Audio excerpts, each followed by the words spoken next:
और चलिए अब बढ़ते हैं आगे, बात करते हैं मॉस्को की। मॉस्को में इस वक्त एक प्रेम ग्रंथ को लेकर चर्चा बहुत ज्यादा की जा रही है, क्योंकि रूस की 2 महिलाओं को लेकर बहुत सी बातें हो रही है। इनमें से एक महिला को पुतिन की गर्लफ्रेंड भी कहा जाता है, तो दूसरी एक टीवी एंकर है जिसे वहां के लोग पुतिन की आयरन डॉल भी कहते हैं। आखिर कौन है पुतिन की ये आयरन डॉल, और इन दोनों महिलाओं की चर्चा पुतिन को लेकर क्यों हो रही है, देखिए हमारी एक खास रिपोर्ट।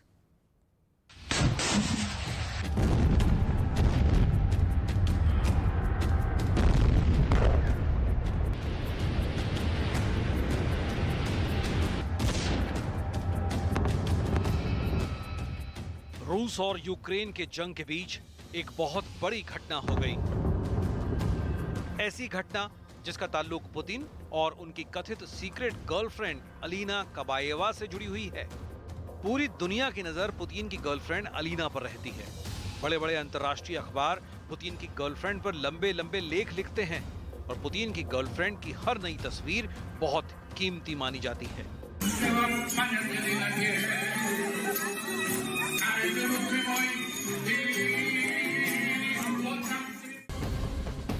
और कुछ ऐसी ही नई तस्वीर सामने आई है जिन्होंने पूरी दुनिया में तहलका मचा रखा है।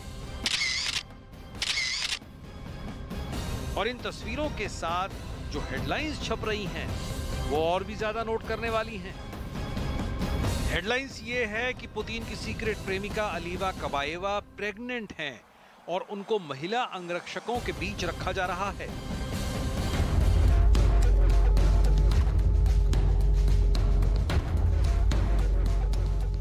आखिर इस खबर का सच क्या है, बताएंगे आपको। रूस की ही एक और महिला पुतिन के नाम से बहुत फेमस हो रही है, ओल्गा स्केबेयेवा। ये महिला एक टीवी एंकर है और इसके लिए दुनिया में ये कहा जाता है कि इसकी आंखें बारूद हैं और जुबान लोहा। Не учат. Ведь благодаря подобным самодовольным и самонадеянным идиотам. आखिर क्यों इस महिला टीवी एंकर को पुतिन की आयरन डॉल कहा जाता है, इस सवाल का जवाब भी आपको विस्तार से देंगे। लेकिन पहले बात करेंगे पुतिन की गर्लफ्रेंड अलीना कबाएवा की। दरअसल पुतिन की सीक्रेट गर्लफ्रेंड कई वजहों से पूरी दुनिया में लगातार चर्चा में बनी हुई हैं। ब्रिटेन के एक अखबार के मुताबिक रूस के राष्ट्रपति पुतिन ने सेंट पीटर्सबर्ग में एक शिखर सम्मेलन की मेजबानी की थी और इसी दौरान सेंट पीटर्सबर्ग में ही उनकी गर्लफ्रेंड अलीना कबाएवा भी नजर आई थी। अलीना ने एक हल्के नीले रंग की जीन्स, सफेद टी शर्ट और ब्लेजर पहना हुआ था। अलीना कबाएवा के कंधे पर वैलेंटिनो रोमन स्टड के महंगे ब्रांड का बैग टंगा हुआ था, जिसकी कीमत 3,97,851 रुपए है। ये जलवा है अलीना कबाएवा का। इतने पैसे अलीना के पास कहां से आते हैं, आगे आपको बताएंगे। अलीना कबाएवा बीते एक हफ्ते से काफी एक्टिव नजर आ रही हैं। ये तस्वीरें देखिए। अलीना कबाएवा ने 28 बच्चों के साथ एक कार्यक्रम में हिस्सा लिया था। अप्रैल से लेकर ये तस्वीरें सामने आने तक अलीना कबाएवा के बारे में दावा ये किया गया कि उन्हें एक बंकर में शिफ्ट कर दिया गया है जो परमाणु हमला झेलने में सक्षम है। लेकिन अब वो अचानक नॉर्मल जिंदगी बिता रही हैं। इसकी वजह आखिर है क्या? ये तस्वीरें ब्लैक सी के पास मौजूद सोची कैंप की हैं, जहां जिम्नास्ट की तैयारी करने वाले बच्चों को अलीना ने प्रेरित किया। Каждому хочу пожелать не сдаваться, достигать своих целей, не опускать руки. अलीना की प्रेगनेंसी की खबरें और फिर उनका अचानक बाहर दिखना, क्या इन घटनाओं के बीच कोई संबंध है? क्या अलीना के स्वास्थ्य को देखते हुए उन्हें किसी बंकर में नहीं बल्कि नॉर्मल जिंदगी जीने की सलाह दी गई है? आखिर कौन है अलीना?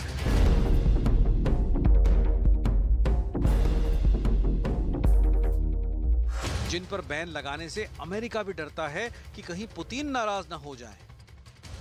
अमेरिका के अखबार न्यूयॉर्क पोस्ट की ये खबर देखिए, जिसमें बताया गया है कि अमेरिका ने अलीना कबाएवा पर प्रतिबंध क्यों नहीं लगाया। ये एक और खबर देखिए। अलीना के बारे में ब्रिटेन के एक अखबार ने लिखा कि अलीना युद्ध खत्म करने के लिए एक चाबी हो सकती है।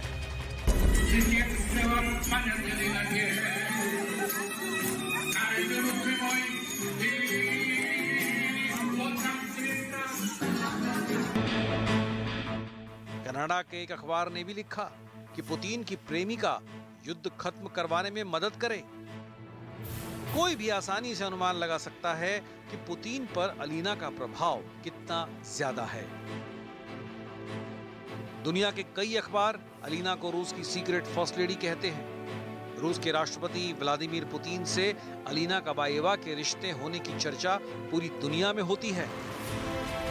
पुतिन और अलीना पर पूरी दुनिया में कई अफवाहें भी उड़ चुकी हैं और सबसे बड़ी अफवाह ये कि पुतिन से अलीना कबाएवा को 3 बच्चे भी हैं, जिसमें 2 जुड़वा हैं।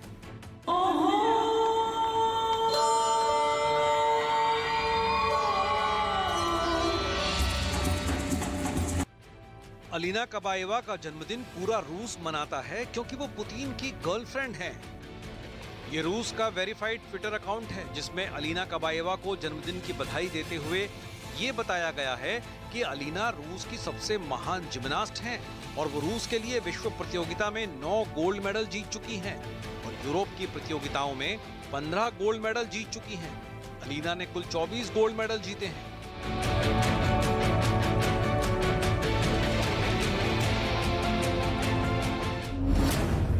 रूस के नेशनल मीडिया ग्रुप यानी NMG का काम पुतिन के लिए प्रचार करना है और रूस के टीवी चैनलों पर कंट्रोल करना है। ऐसा दावा किया जाता है कि प्रेसिडेंट पुतिन ने अपने प्रभाव का इस्तेमाल करके साल 2014 में अलीना कबाएवा को बोर्ड ऑफ डायरेक्टर्स का सदस्य बनवा दिया। अलीना की तनख्वाह 6 करोड़ 63 लाख रुपए प्रति महीना थी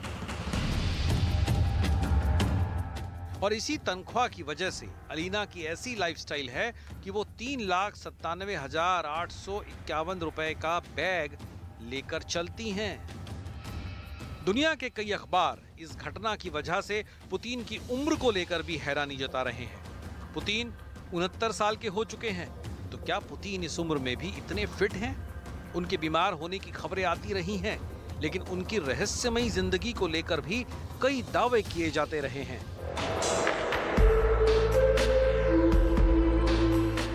डेली मेल की एक रिपोर्ट में यह दावा किया गया था कि रूस के राष्ट्रपति व्लादिमीर पुतिन हिरन के सींग को काटने से निकले खून में नहाते हैं। बताया जा रहा है कि रूसी राष्ट्रपति ने 2000 के दशक में हिरन के सींगों से निकाले गए सुगंधित अर्क से भरे बाथ टब में स्नान किया था। डेली मेल की ही रिपोर्ट में यह भी कहा गया कि पुतिन ऐसा अपनी ताकत बढ़ाने के लिए करते हैं। कई अंतर्राष्ट्रीय अखबारों में तो ये खबरें भी प्रकाशित हुई कि जब पहली बार पुतिन को ये खबर दी गई कि अलीना कबाएवा प्रेग्नेंट हैं, तो पुतिन काफी नाराज हुए।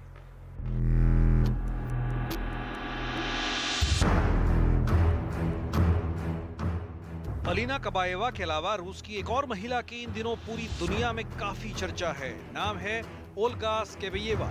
ओल्गा को पुतिन की आयरन डॉल कहा जाता है। रूस के कई ब्लॉगर्स लिखते हैं कि ओल्गा की आंखों से फौलाद निकलता है और उनकी आवाज लोहे की तरह है। Опухолью. Ну, то есть история людей ничему не учит.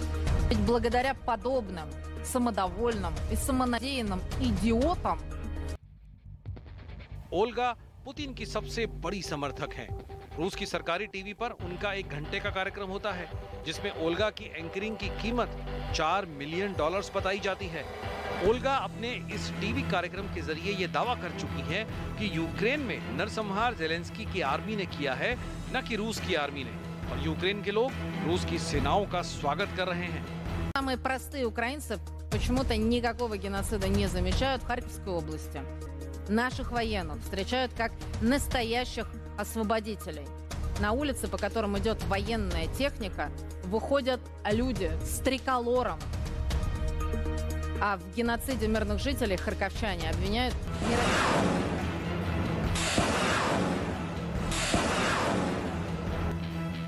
ठीक इसी तरह ओल्गा उस वक्त काफी चर्चा में रही थी जब रूस का युद्धपोत मोस्कोवा डूब गया। ओल्गा ने भड़काऊ बयान देते हुए इस घटना को तीसरे विश्व युद्ध की शुरुआत कहा था। что спецоперация России на Украине закончилась, в том смысле, что началась самая настоящая война, причем война Третья мировая, мы вынуждены заниматься демилитаризацией не просто Украины, а всего Североатлантического альянса. Почему я об этом говорю? कुल मिलाकर पुतिन के पास अपने खास और करीबी लोगों की पूरी एक फौज है जिससे समय और मौके के मुताबिक पुतिन अपनी चालें चलते हैं और दुश्मनों को मात देते हैं।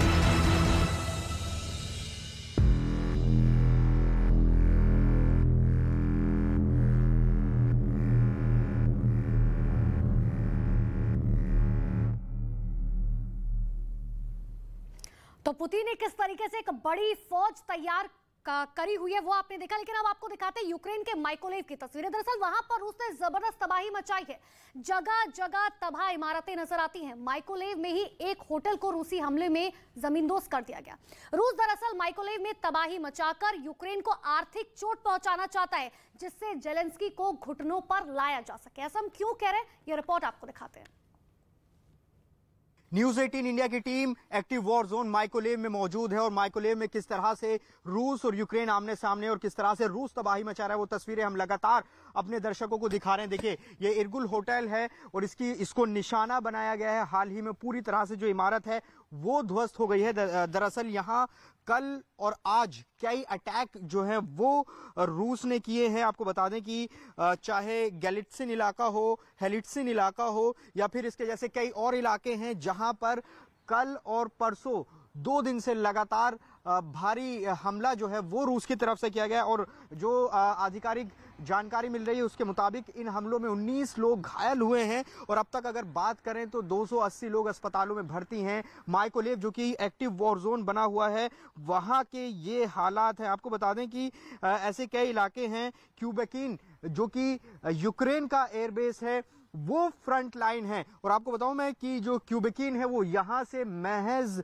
कुछ ही किलोमीटर की दूरी पर है, जहां रूस और यूक्रेन आमने सामने की लड़ाई लड़ रहे हैं। और मैं अभी जो माइकोलेव में हम मौजूद हैं तो हम लगातार यहां पर धमाकों की आवाज सुन रहे हैं। एक्टिव वॉर जोन में लगातार न्यूज 18 इंडिया पहुंचा हुआ है और ये तस्वीर मैं आपको लगातार दिखा रहा हूं कि किस तरह से माइकोलेव को तबाह किया है रूस ने हमला करके। अभी हमने वो इमारत भी दिखाई जो विताली किम की इमारत थी, जो गवर्नर हैं माइकोलेव के, उनकी इमारत पर हमला किया गया। ऐसी कई बिल्डिंग्स हैं, अनगिनत इमारतें हैं जहां पर हमला रूस लगातार कर रहा है, क्योंकि ये इलाका ब्लैक सी से लगा हुआ है और ब्लैक सी में जो रशियन पोजीशन है और जो उससे आगे की तरफ रूसी सैनिक बढ़ गए हैं वहां से लगातार हमला किया जा रहा है माइकोलेव पर। आपको बताएं कि यूक्रेन ने भी दावा किया है कि उसने भी रूस के कई ठिकानों पर हमला किया है। तो लगातार माइकोलेव एक्टिव वॉर जोन बना हुआ है और हम वो तस्वीरें, हर तस्वीर चप्पे चप्पे से माइकोलेव के आपको दिखा रहे हैं।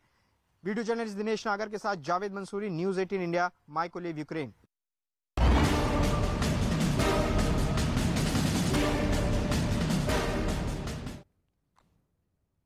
और चलिए अब बात करते हैं अग्निपथ स्कीम की, जिसको लेकर कई राज्यों में उबाल है। सेना में भर्ती की सरकार की इस नई स्कीम का देश के कई शहरों में विरोध हो रहा है, कई जगह आगजनी भी हुई है। तस्वीरें आपको 3 शहरों की दिखा रहे हैं। सबसे पहले देखिए बिहार के नवादा की तस्वीर, दूसरी तस्वीर उत्तर प्रदेश की ताज नगरी आगरा की और तीसरी तस्वीर राजधानी लखनऊ की। देखिए रेल मार्ग, सड़क मार्ग को किस तरीके से रोका गया है। बिहार में तो छात्र काफी उग्र नजर आए। तस्वीरें देखिए किस तरीके से वहां पर आगजनी जो है की गई।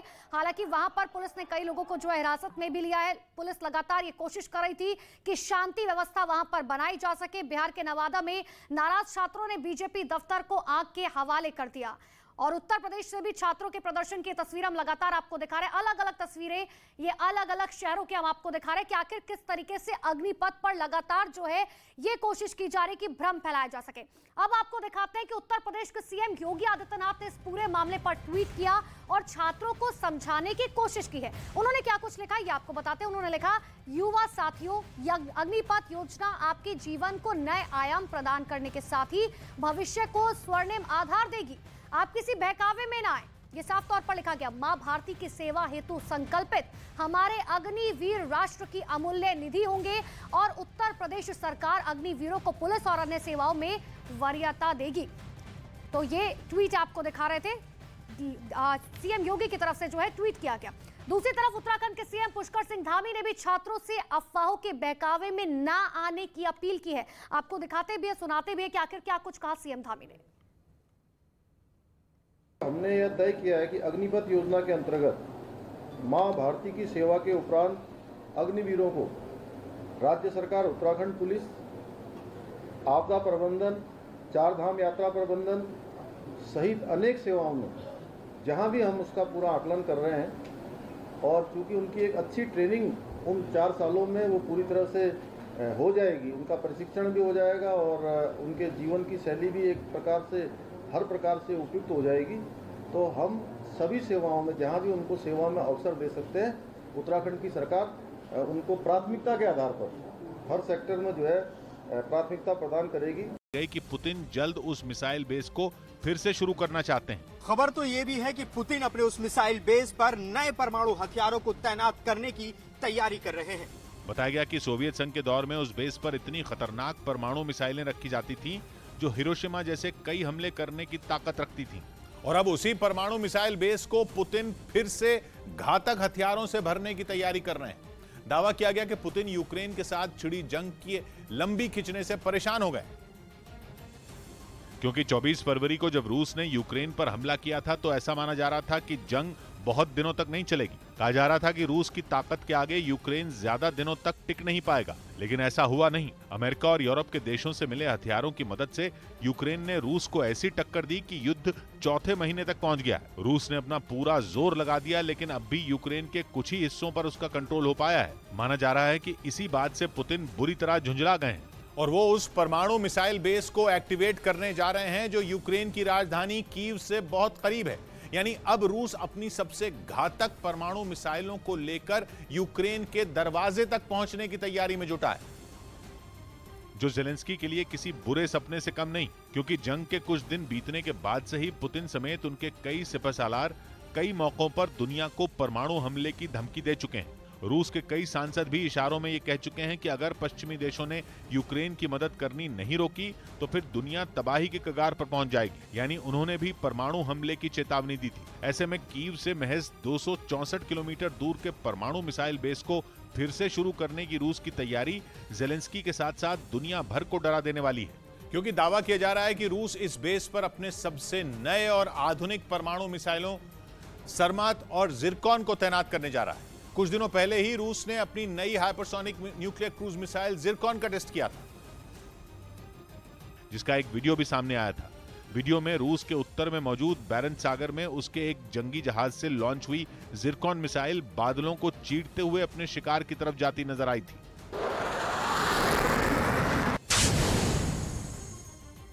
जिरकॉन मिसाइल के टेस्ट के बाद दावा किया गया कि रूस की यह मिसाइल अनस्टॉपेबल है, मतलब कि ऐसी मिसाइल जो अगर एक बार चल गई तो फिर उसे रोकना नामुमकिन है। बताया गया कि रूस की जिरकॉन मिसाइल बैरेंट्स सागर से करीब 1000 किलोमीटर का सफर तय करके श्वेत सागर में अपने टारगेट पर जाकर फटी थी। रूस की इस हाइपरसोनिक परमाणु मिसाइल की रफ्तार 11,265 किलोमीटर प्रति घंटा के करीब है। ये स्पीड इतनी ज्यादा है कि एयर डिफेंस सिस्टम भी रूस के इस हथियार का कुछ नहीं बिगाड़ पाएंगे।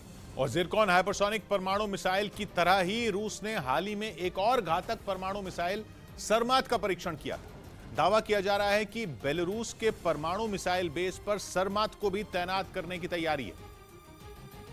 और पुतिन की इस परमाणु मिसाइल को अमेरिका शैतान के नाम से बुलाता है। रूस को इस मिसाइल पर इतना भरोसा है कि वो इसे अजेय बताता है, मतलब ऐसी मिसाइल जिसका मुकाबला मुमकिन ही नहीं। 25,000 किलोमीटर प्रति घंटा से ज्यादा की रफ्तार से दुश्मन के ठिकानों तक पहुंचने वाली सरमात को रोक पाना नामुमकिन बताया जाता है, क्योंकि रूस का कहना है कि उसकी मिसाइल को मार गिराने वाला एयर डिफेंस सिस्टम बना ही नहीं है, जबकि इसकी रेंज 118,000 किलोमीटर है।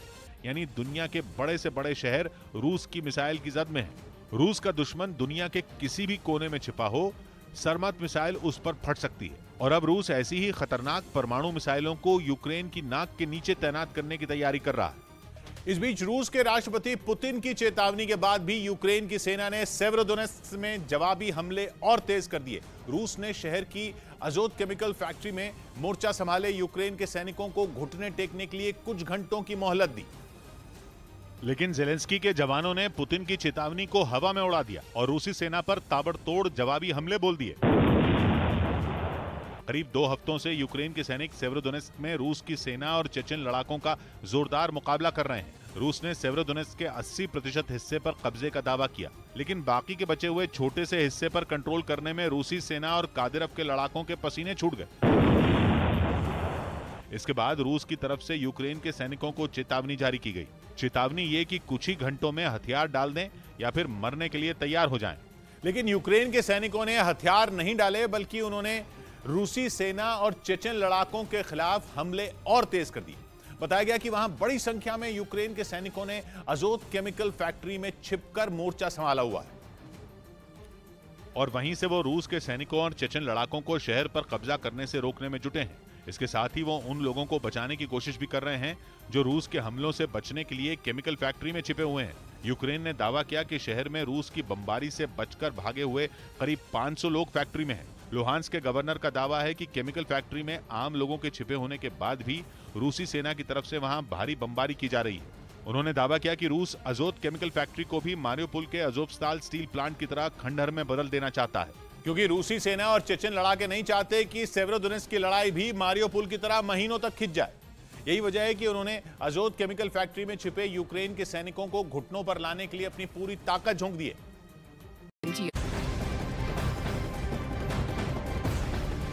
और बड़ी खबर इस वक्त की आपको बता रहे हैं, जहां पर देखिए ग्राउंड जीरो से लगातार एक्सक्लूसिव तस्वीरें दिखा रहे हैं। यूक्रेन पर रूस के ताबड़तोड़ हमले जारी हैं, जिसकी तस्वीरें लगातार न्यूज 18 इंडिया लोगों तक पहुंचा रहा है। पूरी जिम्मेदारी के साथ रूस ने माइकोलेव में स्थित गवर्नर के कार्यालय को क्रूज मिसाइल से निशाना बनाया, जिससे 8 मंजिला इमारत पूरी तरीके से ध्वस्त हो गई।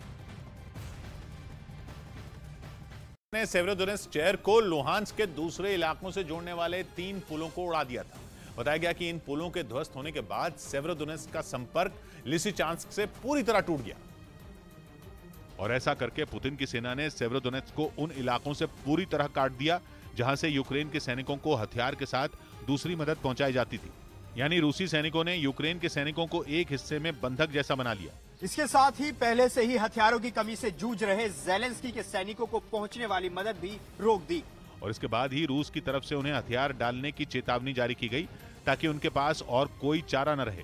लेकिन लुहांस्क के गवर्नर ने दावा किया कि उनके सैनिक अपनी आखिरी सांस तक रूसी सेना और कादिरव के लड़ाकों का मुकाबला करेंगे, जिससे साफ है कि सेवेरोडोनेत्स्क की लड़ाई मारियोपोल की तरह ही लंबी खिंचती नजर आ रही है।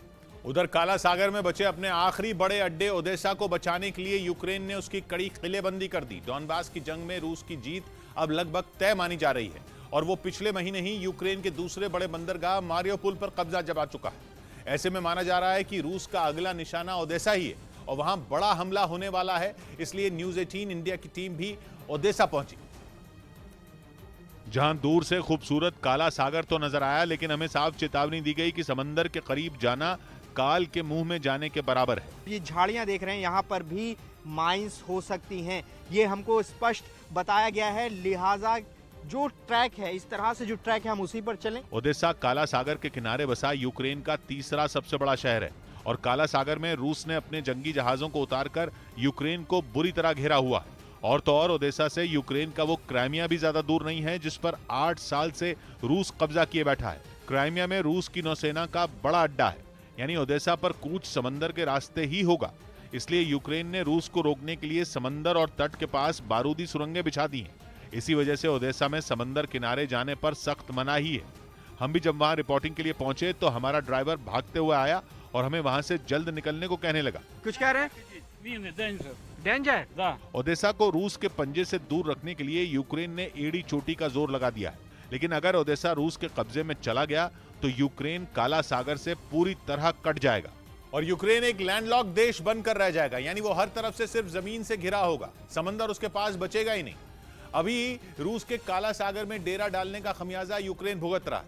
उसका अनाज दुनिया के दूसरे हिस्सों में एक्सपोर्ट ही नहीं हो पा रहा है। ऐसे में अगर ओदेसा रूस के कब्जे में गया तो यूक्रेन की अर्थव्यवस्था लगभग पूरी तरह बैठ जाएगी और पुतिन के लिए ज़ेलेंस्की को घुटनों पर लाना बेहद। और अब बात करते हैं मूसेवाला हत्याकांड की, जिसमें इस्तेमाल हथियार का सुराग मिल गया है। जी हां, हरियाणा बॉर्डर के आसपास हथियार छुपाने की आशंका है। पुलिस हथियारों को जल्द रिकवर करने का दावा भी कर रही है। लगातार ताबड़तोड़ एक्शन पुलिस की तरफ से इस पूरे मामले पर जारी है।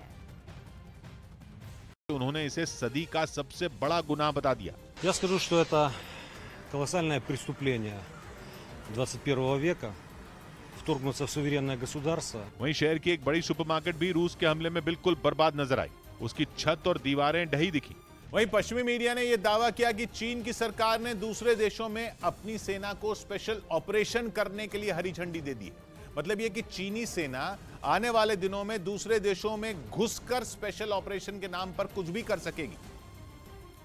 और अब पश्चिमी मीडिया यह दावा कर रही है कि चीन इस स्पेशल ऑपरेशन की आड़ में ताइवान पर हमला बोल सकता है। ऐसा इसलिए कहा जा रहा है क्योंकि यूक्रेन पर रूस ने भी अपने सैन्य अभियान को स्पेशल ऑपरेशन का ही नाम दिया है। और उसी के नक्शे कदम पर चलते हुए चीन ने भी ये नया पैंतरा चल दिया। चीन की इस नई चाल से पश्चिमी देशों की चिंता बढ़ गई है। पश्चिमी मीडिया का दावा है कि चीन के राष्ट्रपति शी जिनपिंग ने सेना के स्पेशल ऑपरेशन के आदेश पर दस्तखत भी कर दिए हैं और वो 15 जून से लागू भी हो गया। हालांकि चीन का कहना है कि वो इस नए कानून का इस्तेमाल दूसरे देशों पर हमला करने के लिए नहीं बल्कि दूसरे देशों को मदद पहुंचाने के लिए करेगा। लेकिन चीन की यह बात किसी भी देश के गले नहीं उतर रही, क्योंकि चीन की चालबाजी से पूरी दुनिया वाकिफ है, क्योंकि वो अप्रैल महीने में ही दक्षिण प्रशांत महासागर के छोटे से देश सोलोमन आइलैंड्स के साथ सिक्योरिटी डील कर चुका है।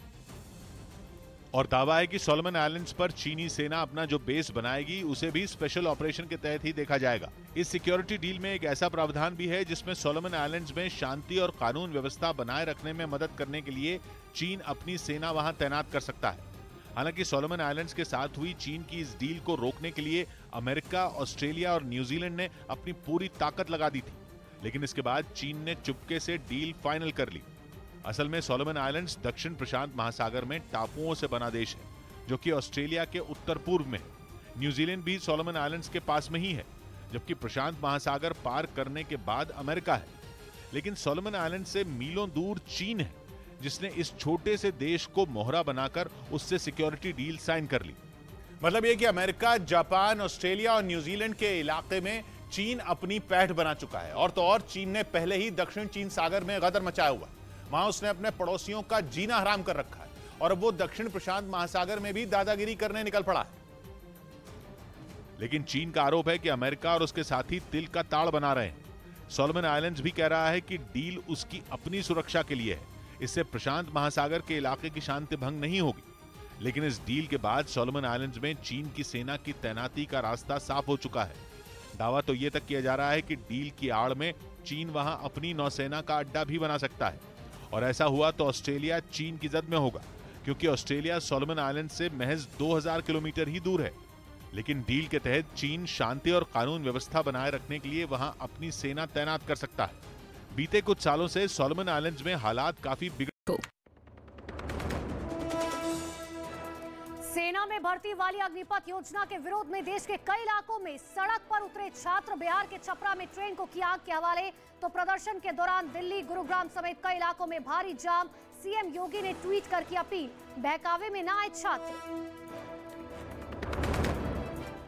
राहुल गांधी से ईडी की पूछताछ के विरोध में कांग्रेस का देश के कई इलाकों में प्रदर्शन। देश भर में राजभवन के बाहर कांग्रेसी कार्यकर्ताओं का हंगामा, कई गाड़ियों में लगाई आग। बेंगलुरु में जाम के बीच फंसी एम्बुलेंस। यूपी में बुलडोजर एक्शन पर सुप्रीम कोर्ट में जमियत उलेमाए हिंद की याचिका पर सुनवाई। कोर्ट ने राज्य सरकार की कार्रवाई पर 3 दिन में मांगा जवाब। अगले हफ्ते फिर होगी मामले पर सुनवाई। हिमाचल प्रदेश के धर्मशाला में पीएम मोदी का रोड शो। सड़क किनारे खड़े लोगों ने की फूलों की बारिश। देश भर के मुख्य सचिवों की बैठक में होंगे पीएम शामिल। पंजाब के मोहाली में गैंगस्टर गोरा से पुलिस कर रही है पूछताछ। कल लॉरेंस बिश्नोई और गोरा को आमने सामने बैठाकर हुई थी पूछताछ।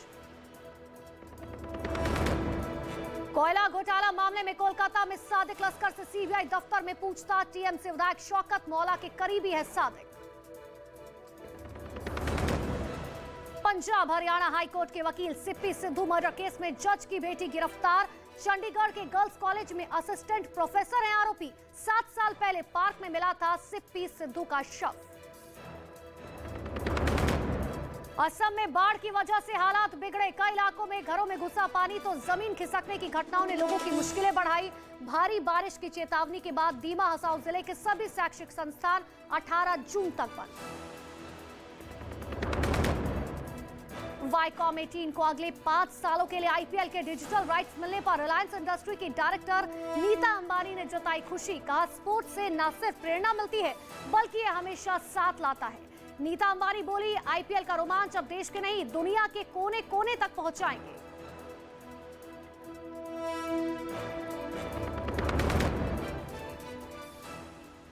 नमस्कार, आप देख रहे हैं न्यूज 18 इंडिया। मैं हूं आपके साथ अनुपमा झा। देश और दुनिया की तमाम बड़ी खबरें आपको दिखाएंगे, लेकिन सबसे पहले बात करते हैं देश भर की 20 बड़ी खबरों की।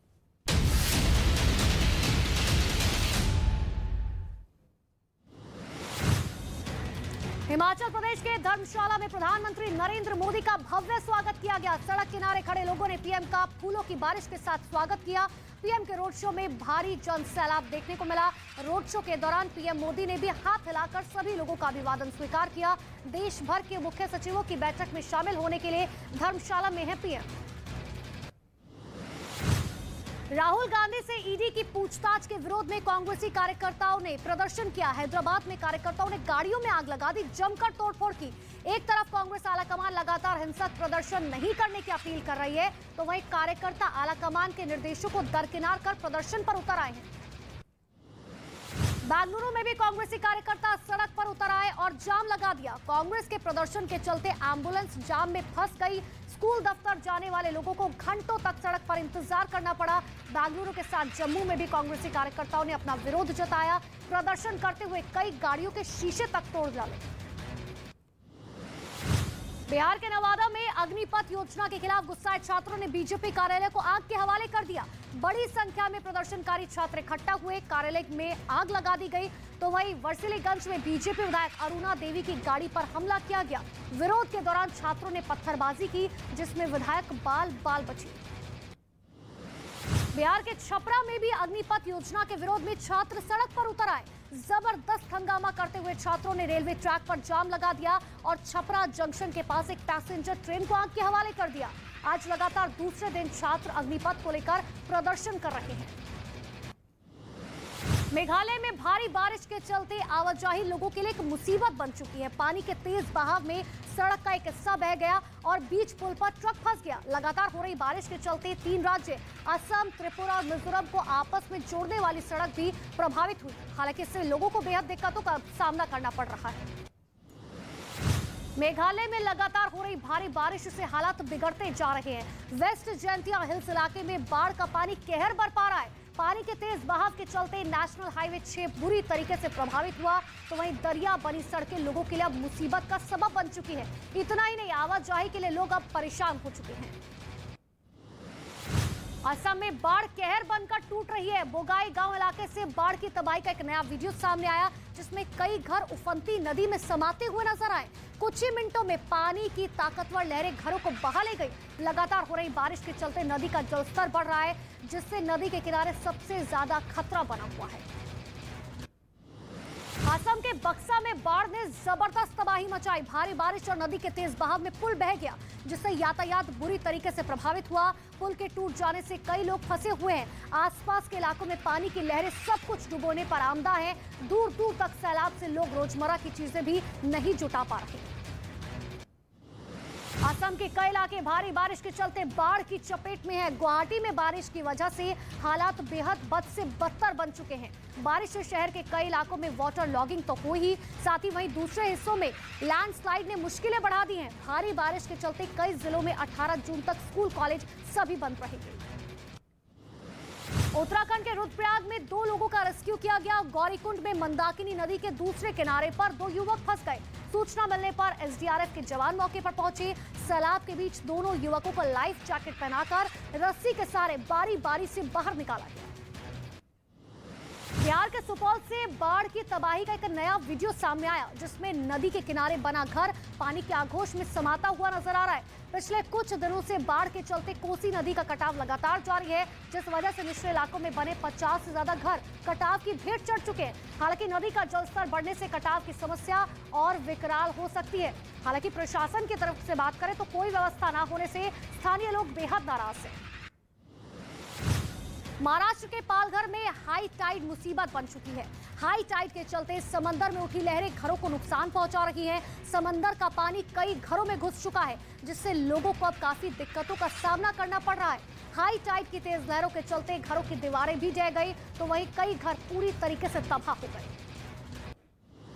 बिहार के मोतिहारी से महिला और 2 लड़कियों को पीटने का एक वीडियो वायरल हो रहा है। एक शख्स दोनों लड़कियों और महिलाओं को रस्सी से बांधकर ताबड़तोड़ डंडे बरसाए जा रहे हैं। हालांकि ये बताया जा रहा है कि कुछ दिनों पहले सुगौली थाना क्षेत्र में अपने परिवार वालों की रजामंदी के खिलाफ जाकर एक लड़की ने शादी की थी और इस पूरे मामले में पीड़ित महिला और दोनों लड़कियों पर शादी की साजिश रचने का आरोप लगा है। बिहार के सीतामढ़ी में बाइक चोरी के आरोप में दो लोगों ने दो युवकों को बांधकर पिटाई कर दी। रीगा थाना क्षेत्र में गांव वालों की पूरी भीड़ इकट्ठा हो गई और एक के बाद एक लोगों ने दोनों युवकों को जमकर पीटा। कुछ दिन पहले दरअसल इस इलाके से एक शख्स की बाइक चोरी हो गई थी, जिसके बाद गुस्साए लोगों ने आरोपियों की पिटाई की और पुलिस के हवाले कर दिया। गुजरात के वलसाड से मारपीट का एक वीडियो सामने आया। सीसीटीवी फुटेज में कुछ लोग एक शख्स की पिटाई करते हुए दिखाई दिए। पहले शख्स की कुछ अज्ञात लोगों से हाथापाई हुई और शख्स जब अपनी जान बचाने के लिए रेस्टोरेंट में दाखिल हुआ तो रेस्टोरेंट के अंदर घुसकर मारपीट शुरू कर दी गई, जिससे वहां अफरा तफरी का माहौल बन गया। उत्तर प्रदेश के महोबा में बिजली कर्मचारी से दबंगों ने मारपीट की, जिसका वीडियो सोशल मीडिया पर जमकर वायरल हो रहा है। पीड़ित कर्मचारी ने दबंगों के खिलाफ कोतवाली में शिकायत देकर कार्रवाई की फिलहाल मांग की है। वारदात के बाद से सभी आरोपी फिलहाल फरार चल रहे हैं। मध्य प्रदेश के खंडवा में आग ने भीषण कहर बरपाया है। देखते ही देखते आग की लपटों ने चंद मिनटों में सबको जलाकर राख कर दिया। तो वहीं आग बुझाने के दौरान 2 मंजिला इमारत जमींदोज हो गई, जिसमें एक शख्स की मौत हो गई। 4 लोग गंभीर रूप से घायल हो गए। मौके पर जेसीबी की मदद से मलबा हटाया गया। मलबे में दबे कई लोगों को बाहर निकाला गया। मुंबई में चूहे के चंगुल से 10 लाख रुपए का सोना बरामद हुआ। डिंडोशी इलाके में एक भिखारी ने सोने से भरी थैली को खराब सामान समझकर फेंक दिया था। एक महिला की शिकायत पर जब पुलिस सीसीटीवी फुटेज खंगाल रही थी, तभी पुलिस को कैमरे की रिकॉर्डिंग में एक चूहा गहने से भरी थैली लेकर भागता नजर आया, जिसके बाद पुलिस ने थैली बरामद कर महिला को सामान वापस लौटा दिया।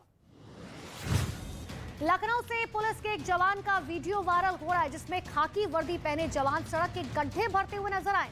दरअसल ये बताया जा रहा है कि हुसैनगंज इलाके में सड़क पर गड्ढे के चलते एक महिला गिर गई थी, जिसके बाद रेलवे पुलिस के जवान ने आगे बढ़कर ये कदम उठाया और इस सड़क पर गड्ढों को भरने का काम शुरू कर दिया।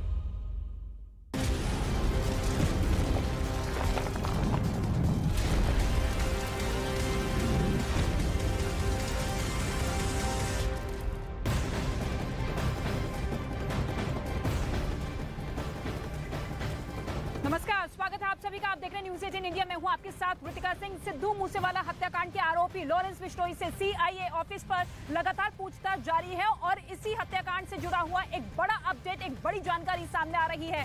न्यूज़ 18 इंडिया के पास एक एक्सक्लूसिव कॉपी हाथ लगी है, जिसमें सीधे तौर पर पंजाब पुलिस जो है लॉरेंस बिश्नोई को ही मुख्य साजिशकर्ता मान रही है इस पूरे हत्याकांड में। इस वक्त की बड़ी खबर आपको बता दें कि मुख्य साजिशकर्ता माना गया है पंजाब पुलिस की तरफ से भी। इससे पहले भी दिल्ली पुलिस ये कह चुकी है कि जो पूरी की पूरी साजिश रची गई थी वो लॉरेंस बिश्नोई की तरफ से ही रची गई थी, तिहाड़ जेल में रहते हुए।